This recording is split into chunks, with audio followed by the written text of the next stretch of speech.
स्वाति जी ग्वालियर से। राधे राधे राधे महाराज जी। महाराज जी, जीवन का लक्ष्य कैसे तय करें, कैसे पता चले कि जो सोचा है वही सही है? जीवन में इतने उतार चढ़ाव हैं, कभी लगता है सही जो हो रहा है पे वही। जीवन का लक्ष्य क्या है पहले ये तो समझिए। क्या रुपया जीवन का लक्ष्य हो सकता है? मकान हो सकता है, भोग हो सकते हैं। जीवन का लक्ष्य परमात्मा है। जीवन का लक्ष्य जगत नहीं है। जगत जीने के लिए है। जैसे हमें जीवन साथी चाहिए जीने के लिए, वो हमें अन्य योनियों में थोड़ी मिल पाएगा। मतलब हमारा ये शरीर छूटा तो हमारा पति हमारे साथ जाएगा, ये असंभव, ऐसा हो ही नहीं सकता।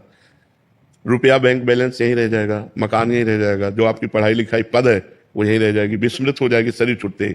तो अगर हमने ये सब लक्ष्य बनाया तो परिणाम में तो सब व्यर्थ ही गया ना, परिणाम में तो कुछ हाथ नहीं लगा। अगर हमने परमात्मा को लक्ष्य बनाया और जीने का ढंग ये बना लिया तो बढ़िया हो जाएगा। हम भगवान का नाम जप करते हुए अपने पति में परमात्मा को देखें, अपने पुत्र में परमात्मा को देखें, समाज में परमात्मा को देखें, अच्छा व्यवहार करें। जो हमें पद मिला है, जो हमें धर्म मिला है, जैसे आप किसी की बहन है, आप किसी की पत्नी है, अभी शादी ना हुई हो तो हम भागवतिक भाव फिर स्वीकार करके ब्रह्मचर्य से भगवान से अपना संबंध माने। भगवान को हम पुत्र मान सकते हैं, भगवान को हम पिता मान सकते हैं, भगवान को हम माँ मान सकते हैं। भगवान ही तो दुर्गा रूप में है। भगवान को हम अपना पति मान सकते हैं। जो संबंध चाहो भगवान से कर सकते हो। तुम्हें वो माता च पिता, तुम्हें वो बंधुश्च सखा, तुम्हें वो विद्या द्रविणं, तुम्हें वो सर्वम मम देव। पर यदि शादी ना करे तो ब्रह्मचर्य पर ध्यान देना चाहिए। फिर इधर उधर गंदी बातें अगर मन में रही तो फिर वो लक्ष्य नहीं बना पाएगा। भले सन्यासी वेश ना हो, लेकिन अंदर से संयम, नियम, पवित्रता, ब्रह्मचर्य, तो वो परमात्मा का लक्ष्य बन जाएगा। या तो गृहस्थ धर्म से चले तो परमात्मा का लक्ष्य बन जाएगा, या विरक्त धर्म। दो ही धर्म है हमारे यहाँ प्रगट में, निवृत्ति धर्म और प्रवृत्ति धर्म। प्रवृत्ति धर्म गृहस्थ और निवृत्ति धर्म विरक्त। तो यदि हम ब्याह ना करें तो हम गृहस्थ धर्म में नहीं गए, तो हम आजीवन ब्रह्मचर्य का नियम लें। हम किसी भी पुरुष का स्पर्श काम भाव से नहीं करेंगे। तो वो जो ताप है, काम का जो वेग हमें तपाता है, वो तपस्या बन जाती है, और उसी तपस्या से भगवान प्रसन्न हो जाते हैं। इसीलिए हमको एक धर्म तो स्वीकार करना चाहिए। आज गृहस्थी में बड़ा संशय हो रहा है। पति पत्नी में प्रेम नहीं रह गया। जब पति को देखती है कि दूसरी लड़की से, स्त्री से, या पति देखता है कि दूसरे पुरुष से, तो दोनों का मन अशांत हो जाता है। या तो संबंध विच्छेद, तलाक में उतर जाते हैं, या फिर हिंसा में उतर जाते हैं। तो गृहस्थ धर्म में भी बड़ा अब संशयपूर्ण है। बहुत ज्यादा विवाह विच्छेद बहुत ज्यादा हो। हाँ, और हिंसाएं भी हो रही हैं, आप देखिए। क्योंकि हमारे देश में ये सूट नहीं करेगा सूत्र। हमारा देश धर्म प्रधान है।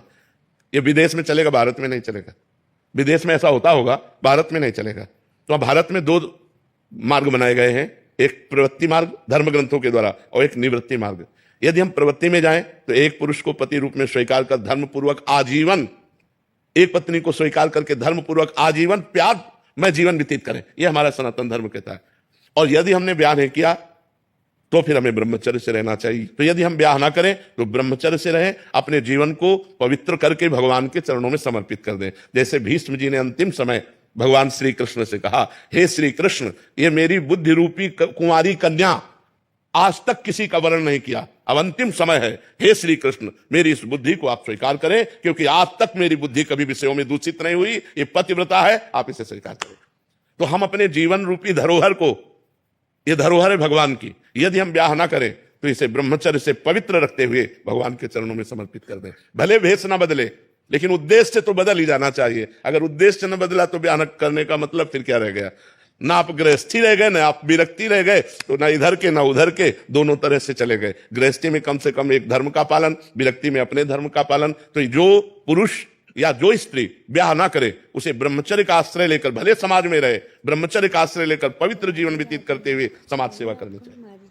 एडवोकेट परीक्षित शर्मा जी दिल्ली से। राधे राधे महाराज जी। राधे राधे महाराज जी, आपके इसी वक्तव्य, इन्होंने पहले ही प्रश्न ऐसा लिखा कि आपके द्वारा दिए गए प्रवचनों से महाराज जी हजारों परिवार जो बिखरने की कगार पर थे, जो तलाक या अन्य विवाद में उलझे हुए थे, नई दिशा पाकर अपने जीवन में आनंद पूर्वक अभी जीवन जी रहे हैं। महाराज जी, एक अधिवक्ता हैं, कह रहे हैं कि मैंने ये बदलाव बहुत सारे अपने क्लाइंट्स में भी देखे हैं महाराज जी। मतलब जैसे आप ये बता रहे हैं, तो काफी लोग महाराज जी आते भी हैं, प्रश्न भी आते हैं कि मतलब हम ऐसी पति पत्नी दोनों ही महाराज जी एक अच्छी एक नई दिशा मिल गई कि हम जो हुआ आज तक हुआ, बट आगे से हम ऐसी कोई भी गलती नहीं करेंगे और एक नया जीवन का एक मार्ग अपना रहे हैं महाराज जी। तो इसके लिए आपको धन्यवाद कहना चाहता हूं। धन्यवाद तो समाज को है जो हमारी बात मान रही है। अगर ना माने तो हमारी बात का क्या महत्व। धन्यवाद आप लोगों को है जो आप लोग हमारी बात मानकर अच्छे आचरणों पर चल रहे हैं और सुखपूर्वक जीवन व्यतीत करें। हम ये जो समय देते हैं अस्वस्थ होने पर भी, वो इसीलिए देते हैं कि हमारी समाज स्वस्थ विचार वाली बने, शरीर स्वस्थ रहे, विचार स्वस्थ रहे। विचार अस्वस्थ हुए तो आप निगेटिव भाव वाले बनकर नकारात्मक सोच के शिकार होकर डिप्रेशन में पहुंच जाएंगे। शरीर अस्वस्थ रहा तो आप कोई सेवा लायक नहीं रहेंगे। दोनों स्वस्थ चाहिए, विचार स्वस्थ चाहिए और शरीर भी स्वस्थ चाहिए। तो आप लोग बात मानकर अध्यात्म में चल रहे हैं, ये धन्यवाद के पात्र आप हैं। रमेश